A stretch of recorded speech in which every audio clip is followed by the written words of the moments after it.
Hey, you guys, hope you're doing well. I'm so glad you're able to make it to this workshop. I'm sorry I'm not able to. Unfortunately, I am in Austria in a beautiful city called Hallstatt, but I've got a really cool video prepared for you guys. We're going to be talking about audio today. So I am available for texting. I do have international texting, so feel free to shoot me a text if you have any questions, anything comes up. I did include all of the gear that we talk about as well as the different techniques. So yeah, again, feel free to reach out. I want to be a resource for you guys, and I will see you guys next month at the next workshop. Have a great time, you guys. Bye. Hey everyone, thanks for joining today. Today we're going to be talking about audio. Audio is extremely important in the video world. It can make or break a video. I would almost argue that it is more important to have quality audio than it is to have quality video. So it's really important that we are intentional about how we capture audio to make sure that we are conveying our message to our audience. So the first thing that I want to talk about with audio is obviously microphones. It's the most important part about capturing audio. You have to have microphones. Now there's different ways you can categorize microphones, and it's oftentimes it's categorized based off of what's called a polarity pattern. And so it's a polarity that goes around the microphone itself, signifying what is being captured and what's not being captured by those microphones. There's a wide variety of different polarities. So for example, you have omnidirectional, cardioid, supercardioid, hypercardioid. You also have what's called a figure 8 pattern. There's a ton of different cardioid patterns, but we're going to talk about kind of the main ones today as we dive into these different kinds of microphones. The first kind of microphone is an omnidirectional microphone. Now these microphones, they don't have a direction that they necessarily capture their audio because they capture audio equally in all directions from the microphone itself. These kinds of microphones are great for if you're doing any like kind of Foley work, if you're trying to create your own sound effects, like recording nature, recording sounds. They're also great for if you're just trying to have like a room tone, like if you're outside or inside, just kind of capturing that ambiance of a room to add that to your video. The next kind of microphone is called a cardioid. This is a very common kind of microphone, and it's very similar to an omnidirectional, but it still captures a very wide area of audio, but it's just a little bit more directional. It's kind of pointed more towards the front of the microphone, but not a ton. This is a great example of a cardioid microphone. This is the Rode Micro Go. And so this microphone, it's very small and it captures a polarity pattern that it starts kind of going out this way, captures a huge area of sound around to the sides of it without really rejecting much. So it's great for if you're just trying to capture just kind of what's going on. If you're getting like a video of like you're at an amusement park, getting these sound effects going on around you, that's a great use for a cardioid microphone. Now getting into the supercardioids and hypercardioids, these are a lot more directionally based microphones. And so if you look at the polarity pattern of these, it's much more channeled up towards the front of the microphone, and there's a little blip that happens at the back of the microphone just because that's the way that the polarity works around the microphone. But I do want to talk about what these microphones are good for and different kinds of microphones. So here's a great example of what would be a supercardioid microphone, because this is much more directional. And supercardioids also have the nickname shotgun microphone, if you've ever heard that name before, because it's really good at capturing what's straight in front of it. So oftentimes these kinds of microphones are used a lot for like interviews, for talking head conversations, if you're really trying to focus on what somebody is saying, but also isolating from the noise going on around you. Because like I said, that polarity pattern starts at the front of the microphone, it extends kind of outwards towards your subject, and there's nothing that happens on the sides. And so you have an acceptance range off the front of the microphone, but you also have rejection of noises happening. Anything that's coming from the sides is going to be rejected by the microphone, eliminating that noise from what's picked up by the microphone itself. Now, as far as these shotgun microphones go, there's a lot of good brands that make different varieties of shotgun microphones. And so this one is made by Rode. It's a lower end. This is about $100. So this is a really great like beginner microphone if you want to have something that goes on top of your camera to kind of capture audio as you're out filming outdoors and you want to really focus on what's in front of you. It's not going to do a great job at that because it is more in that budget category, but it's a great way to start. And it's a lot better than the onboard microphone that's built into your camera, because the onboard microphone is more of like an omnidirectional. It's just picking up everything around you and also not in great quality. The onboard microphone of your camera is going to be great for if you want to like match up if you're trying to do like a scratch audio to match the audio coming out of your shotgun microphone with the footage coming out of your camera. So that's really the best use case for those kinds of microphones. These are much more of your primary going to be your primary sound source. Going up into the hypercardioid category, you have something more like a Rode NTG or like the Sennheiser MKE 600 that I have above me. These guys are very directional microphones, and they're also in a little bit higher price category, so you get the benefit of higher quality audio, better rejection of sound coming from the sides, so they're better at noise canceling. But these really are microphones that are meant to be used on boom poles, kind of like the one that's overhead right here, suspended above your subject, so you can really get that crisp audio of an interview. Now, there's a couple things that go into this. A lot of the hypercardioid shotgun boom microphones use XLR type connections, so you're gonna have to have XLR cables. You're also gonna want to have, a lot of these microphones come with some sort of wind reduction. And so here's an example of a foam wind reduction. Even when indoors, it's always good to have at least some wind reduction on your microphone, because if there's any kind of draft that comes in, even like an air conditioning unit kicking on, can cause a little bit of a breeze coming through. And these capsules are extremely sensitive. And so any kind of wind or air movement you run the risk of creating a plosive, where that microphone kind of has like a popping sound kind of thing to it. So I always, if I'm indoors, even if I'm indoors, I always have at least a foam wind reduction on my microphones. If we're gonna be outside, it's gonna be good to have something like this. These are they're called dead cats, but the dead cat's gonna go on top of your microphone, and it's gonna have a lot better wind reduction. Not perfect, but a lot better than if you didn't have it at all. The last thing to note about these bigger kind of microphones is they do require power. All microphones require power, but to different degrees. And these bigger microphones require more of a power source because they're doing more work than something smaller like a Rode that would just plug right into the camera or something like this guy. Now, the term for the power that goes into the microphone through the XLR cable is called phantom power. And so to operate one of these guys, you're likely going to have a recorder that can supply phantom power. And so it's just a 48 volts power source into the microphone so that microphone can operate to its abilities. Some microphones have a built-in battery, and so they actually provide their own phantom power. And so that's a nice little, if you have to do run and gun in the field, that's a nice trick, because with a built-in battery pack, you could have something like an XLR to 3.5 millimeter jack, and you could actually plug this right into the side of your camera. If your microphone does not have built-in phantom power and you have to provide that phantom power, you're gonna have to have an external recorder like a Zoom. This is a Zoom F3. This provides phantom power to the microphone that it's plugged into.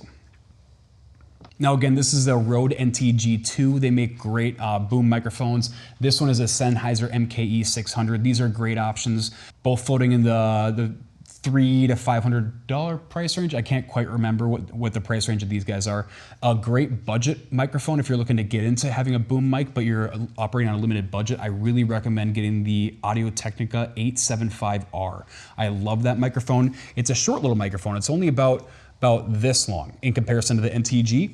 So it's very portable. The downside to that microphone is it does not have built-in phantom power. And so you're gonna have to be recording into a unit that does provide that phantom power for your microphone. The next kind of polarity we're gonna talk briefly about is figure 8. It's kind of a weird microphone and a very weird use case scenario as well. It's great for if you're doing like interviews, but you're the one holding the camera. And so you wanna have your dialogue as well as the dialogue of the person in front of you, because I'm just gonna use this as a reference point. Like a super or hypercardioid like this microphone is going to create a polarity that goes up and then comes back just a little bit. But so you're getting this range is capturing most of it up in front of the microphone. A Super 8 microphone has a wider polarity, but it creates a figure 8 pattern. And so you're capturing equal amounts in front and behind the microphone. So it creates a really great atmosphere where you can be interviewing someone, but then also capturing your responses at the same time. The next kind of microphone that I want to talk about is lav microphones. It's actually what I have wearing right here. This is a little lav mic. Lav mics are awesome for concealing if you want to have something hidden on your talent, or if you have somebody who's walking around. It's a lot easier to get quality audio of somebody explaining like scenery or explaining a product if they're walking around, if you have a lav mic attached to them, because your microphone goes with them very easily. So there are a couple different ways to attach a lav microphone. I have mine more in what's called like a broadcast loop, where the microphone is actually visible to the camera, and then it creates a little loop and then goes inside my shirt to a recorder. If you don't want your lav mic visible, there's a couple different ways you can hide a lav mic effectively and still capture really quality audio. Some common spots you can hide microphones would be your hairline. You can actually like hide it inside the hair. You can put it inside of a cap. You could put it in a, if your person has kind of like the button down, the quarter button like I have, you can actually hide it inside of those buttons. You could put it inside of a lapel of a suit coat. If you're like doing a wedding, you could put it in the knot of the tie. There's a lot of options. Or if they simply have a plain t-shirt, you can also attach the lav mic underneath that t-shirt to a second t-shirt underneath, so it's in between the fabric. There's a lot of different options that you have for that. Just keep in mind how thick is the fabric that's in front of your microphone, because it's ultimately going to have an impact on the quality of sound that's being captured, because it's more layers of fabric between the microphone capsule and your voice. As far as placement goes, you generally want to have your microphone about 6 inches from your voice.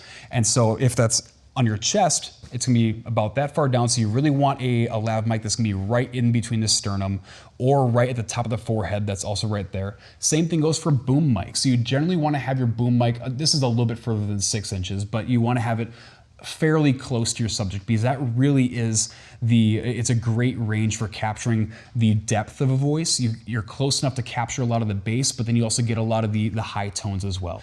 Since you're attaching the microphone to clothing, you'll obviously have to be careful about the kind of clothing you're attaching to as well. Be very cautious, or you can even let your talents know ahead of time. Make sure not to wear any like windbreakery kind of material or anything slickery, anything that'll cause unnecessary rustle. If there's a lot of fur, if they have like a scarf or anything like that, can also cause rustling noise. So just keeping the clothing to a minimum that can cause that distraction noise, in the microphone. When attaching a lav microphone, you can either use a clip like the one that I'm using right here for the visible director's or broadcast loop, or you can use, these are little stickies by a company called Ursa, and then a corresponding little circular moleskin by a company called Bumblebee. Bumblebee Labs does a lot of really, really great stuff. And the way that you attach these, so I have another little lav mic right here. And so these are super easy to work with. We use these a lot in the field. We used it for when we were filming in Turkey. We used these a lot for concealing the microphone on the pastor that we were recording. And so you separate the 2 layers, and then one of these is going to be sticky. You can discard the side that's not. And then you just stick the microphone right into the middle of your sticky part. And so let's see if you can see that. So it's just putting it right in the middle. Then we take our moleskin and we kind of stretch it over the top of it, kind of pinching it at the corners, but be careful not to pinch right in front of the microphone capsule, because it's good to have just a little bit of like an air pocket in front of that microphone capsule to really capture that sound. If your fabric is right against the tip of the microphone capsule, it's going to distort your sound a little bit. So you peel off your back.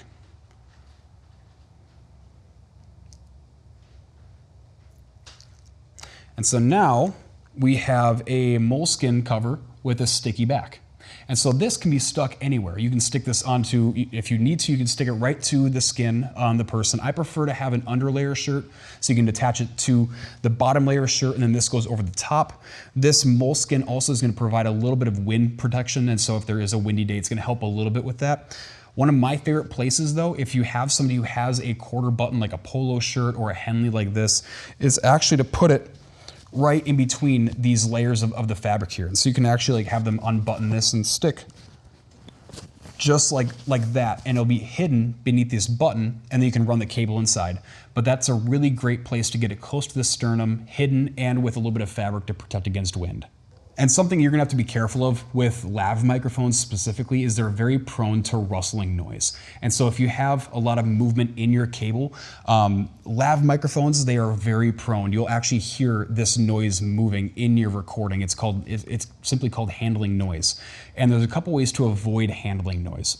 The first, and probably the most secure way, is to actually go as far as like you can tape this wire, if you have like a doctor's tape, taping it to the chest of the person underneath their shirt to hold that against the skin so it's not moving as they move. That's going to help create a cleaner audio. Another big thing that you can do to prevent rustle noise is right below the top of the lav, if you can have some sort of loop system. And so here I have a physical broadcaster's loop, so it's creating that loop right coming out of the microphone. You can also do that with a piece of tape. You can loop it tape it. That does a tremendous amount of noise reduction. This is a product by Bumblebee Labs. They make a lot of really awesome lav products.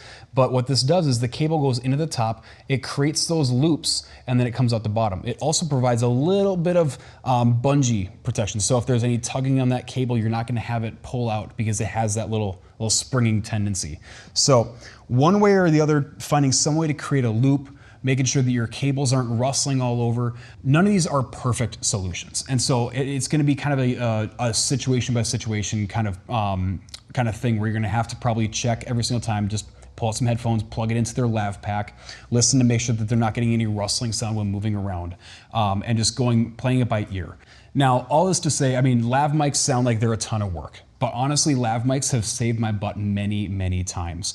I'm learning more and more how important it is to have two sources of audio. And so having a boom mic, but then also having a lav mic at the same time. Because if one mic source fails, you have a backup to work with. Or if one mic source picked up a lot of noise, you hopefully have another one that didn't pick up that noise that you can work with. And so it's really, really important to have two audio sources every time you're going out and filming if possible. So if you're recording, you have your microphones.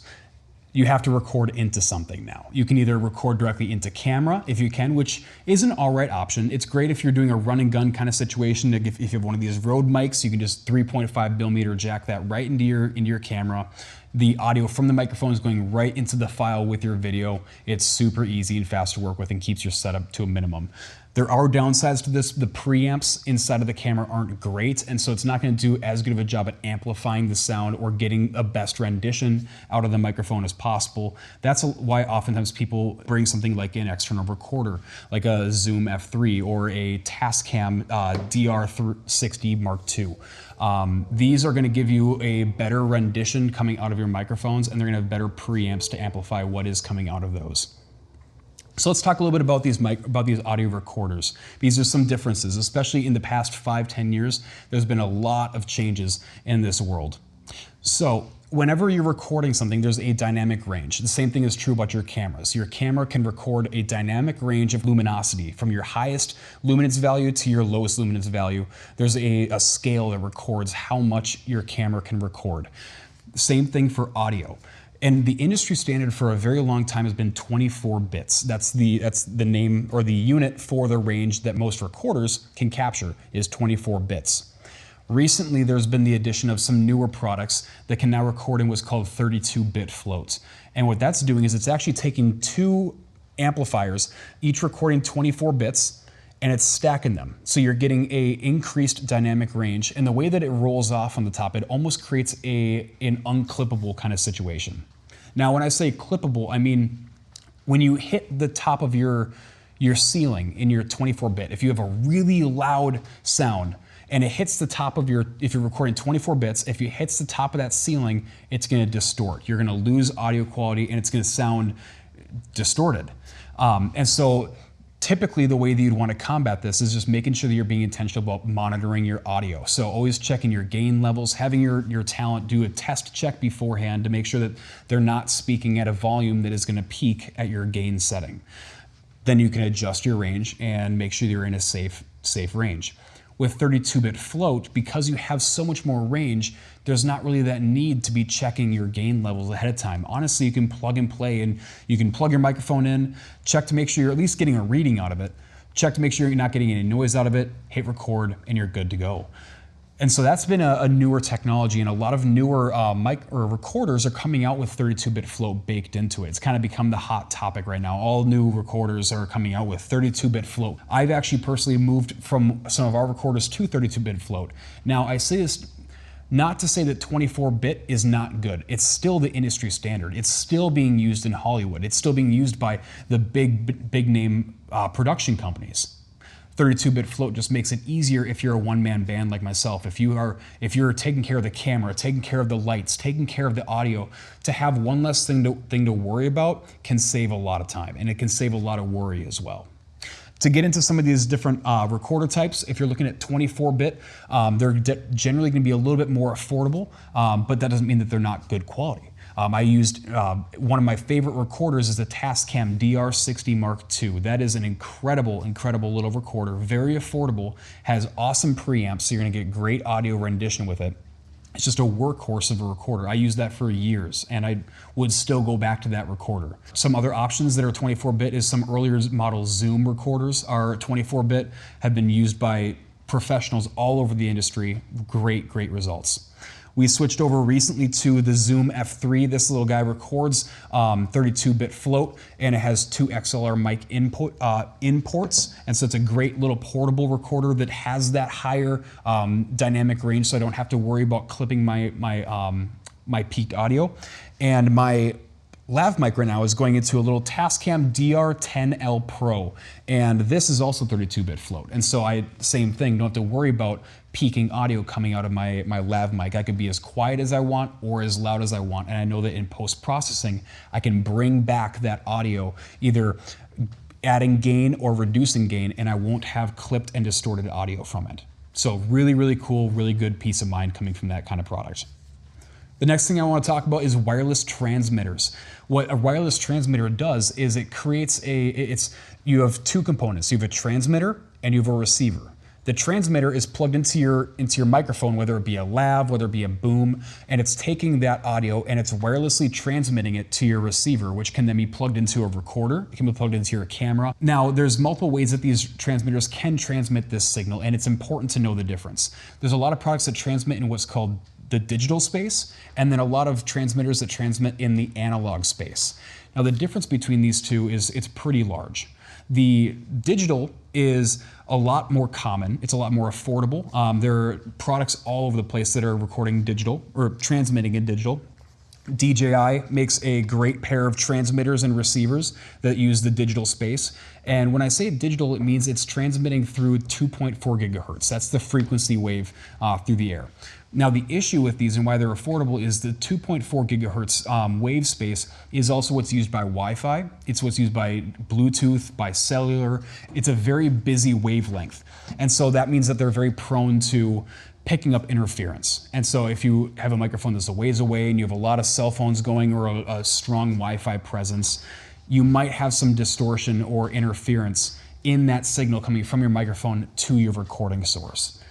Obviously, it's not ideal, but personally speaking, I've used these DJI mics many times, and I can't think of a situation where I've actually had interference while using them.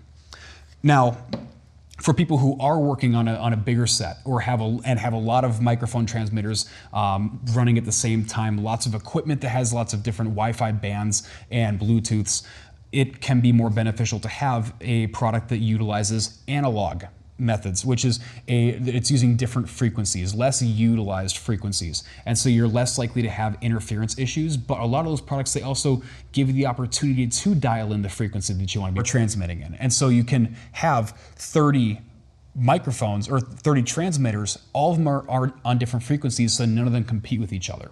Some examples of this would be like the Sennheiser G4 series. Sony also has the EWP-D series that has 2 transmitters going to 1 receiver, all using analog. These come at a different price range though. Because these also give you the ability of choosing and dialing in the frequency you want to record at, they also give you an extended reach. You can transmit data significantly farther distance than a digital frequency would. So you have these added benefits, so they come at a more of a premium cost. And so these transmitters come in at about $1,000 for a transmitter and receiver combination. The Sony one that I mentioned is $1,300, and that's a 2 transmitter to 1 receiver. Whereas something like the DJI or Rode also has their own version of their Rode Wireless Go's, which I've used as well, and they're a great product. These come in at right about like the $200 to $300, so a lot more affordable for this kind of product. And I just love how they just sit in this little case, they all record. I mean, it's just a great little product and very easy to get used to if you're getting into this kind of space.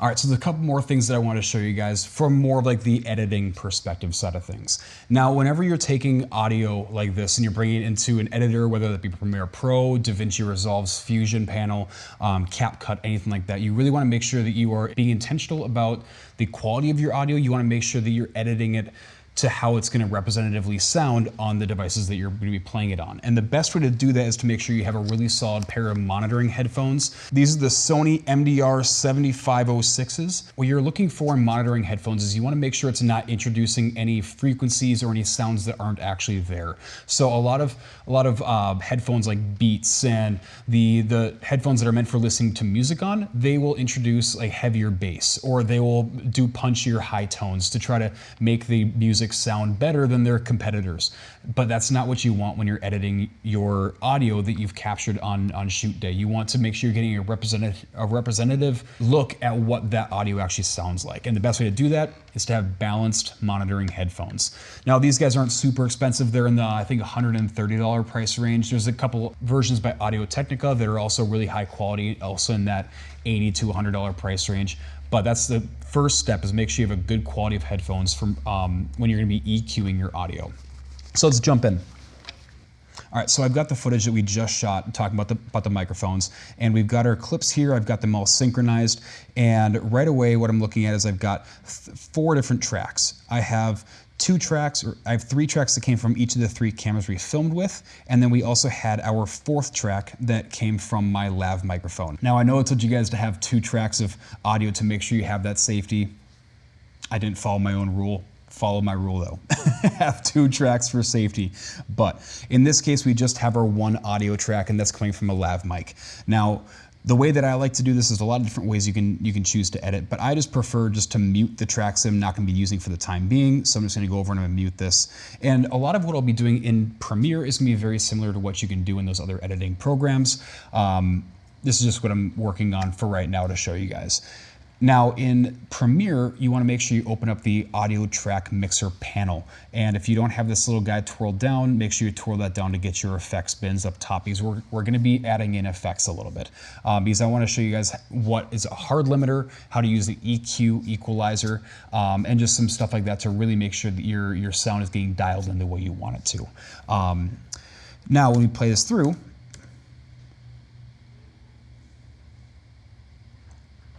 already we're sounding pretty good. It's not far off. And that's partly because we had a very good controlled situation where I had the lav mic exposed. There's no rubbing of fabric over top. We're not having to worry about expanding an audio that was muffled by fabrics. And so we're already starting at a pretty good point. But right away, we're gonna wanna make sure that we are adding in an equalizer. Now there's a couple different, there's different opinions on the order in which you wanna add things in. If you're not gonna be adding in a ton of different effects, it doesn't necessarily matter the order as much, but if you're getting into really high-end audio processing, it does start to matter which effect you're having in which one of these slots, because they affect each other in order. And so for instance, if you have your top one being a compressor that compresses your audio into a smaller gamut, then your next one that's an equalizer trying to expand, it's not going to have as much power. Whereas if you have your equalizer first, getting that sound breadth that you're looking for, and then doing a compressor to control those tones, that's the preferred order. In this case, we're just going to go with an equalizer. And so I'm going to hit play. This is showing me, so I'm seeing that my audio track is in audio track 4, and so we're going to go into EQ.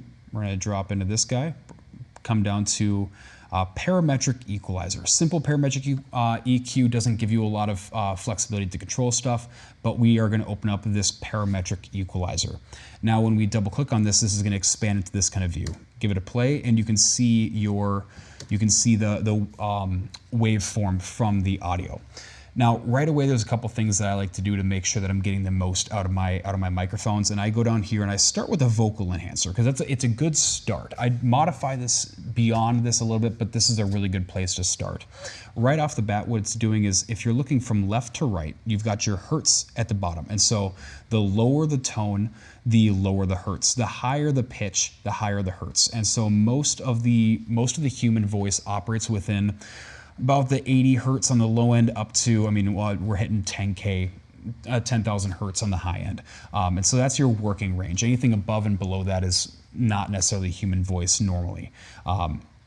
So the first thing that I do after we get this voice or vocal enhancer, and if the program you're working in doesn't have a vocal enhancer preset, basically all this is doing is adding a high pass filter, which removes any frequencies that are lower than the voice already exists. So if there's any like humming or rumbling from any machinery nearby, this is going to help eliminate that. And actually, I don't like having this high pass throwing up the highs up there. I like to do a low pass in the high end and just bring this in just a little bit to kind of pinch off those, if there's any hissing or anything that's going on, if we had any cable hiss. This would help eliminate some of that by having that pulled down right about there. And we'll listen to that. And if I pull too far, we can start to hear the impact that has on the voice. But we're going to pull this right up to about there, so we're not losing the voice, but we're cutting off any of those high-end frequencies. Now, another thing I like to do is I like to pull this this low node up, kind of add a little boost to that bass. So right there sounds good. Maybe bring it just a little bit. And then I like to take this middle dot right about 3, and it's already got this kind of curve built in from the vocal enhancer preset. But what I'll do is I'll take this and I'll pull it down just a little bit, because that kind of gets in this 300 hertz range is where you get kind of like the muddled tone. And so you have your bass that brings up the low tones, but if you do that too much and you don't control kind of like the frequencies a little bit higher, it gets a little bit more muddled and harder to understand. So I like to pull this guy down just a little bit. Yep, that sounds good. And then the last thing that I do is I like to take this 4, and it can be the 5, the 4, whichever one you want to. They're both gonna have the same pull, but I like to bring up right in about the 5K to 6K range and kind of create a peak in here. And so that's going to add a nice little clarity to the high end. It's going to kind of open up the ceiling of the voice. And so with this, what we've done is we've boosted the lows. We've created a nice like low tone with that. We've boosted the highs, and we've also crunched down on an area that kind of chronically creates a muddled sound in the voice. Now, this isn't going to be the exact same for every voice. This works well with my voice and with a lot of like male tone voices. Depending on who you're recording and their vocal tonality, you're gonna have to push and pull this just a little bit to kind of get that to work out. But this is a really great starting spot to work with for vocalizing. The next thing you want to add is called a limiter. And so what the limiter does is going to take any moments where there might have been a burst in the voice, like a pop sound, and it's going to just round off the top of that, so we don't clip in our editing software, because like we don't want to clip in the recorder, we also don't want to clip in the editing software. So we're going to go in and we're going to find our hard limiter. And for this one, I like to just use one of the presets. I like to go to limit of -3 decibels. Gives us just a nice little ceiling that we're to make sure that we're not going to be having any unexpected peaks with that. And then we'll play with this. I like to have the vocals kind of landing right in this -6, -9 range with no peaks going much higher than this. So right there, that sounds pretty good. I would roll with this. All right, the last thing that I want to talk about really quick is if you're ever working with music. And so I'm going to drag in a little music track here. We're going to put this down below. Now, for this kind of video, I wouldn't have music, but if you were in a situation where you did want to have a song playing in the background and you didn't want to have your vocals cutting into that, or you didn't want to have the competing of the vocals and the song, typically a normal approach would be to lower down the volume of the song so it's not too loud to hear your vocals, but there's a better way to go about that. There's actually a way you can duck the audio in the song to create kind of like a valley so you can hear your audio better. So right now, if we play these two, it's really hard to hear the vocals behind the audio. But what we can do is we can go in, and I actually have a little preset that I've created. I'll drop this down. It's called Music Dampener for Interviews, and I'll drop this guy on here. But oftentimes what I'll actually do is I'll apply these. I'll use this as a template and apply this to an EQ for the entire track that the music is on. And so I'll go in and I'll create a parametric equalizer, and we're just looking for these. And so we're gonna find roughly in the 1360 range. And so I'm just gonna take this guy and we're gonna go 1360, send that to that frequency with a negative decibels of -18 and a Q of 4. Now what this is doing is it's ducking out the frequency that is probably the most common for a voice. And so what you're going to do, depending on who you're working with, if they have a higher voice, you're going to slide this further up towards like the 5K range. If you have somebody with a lower voice, maybe down towards like the 2000, 1800 range. But you're going to play around with this in your voice to see, listening to the music and the voice to find that frequency where you're removing the same frequency that's in the voice from the music, to kind of like carve out a channel in your music for your vocals to exist.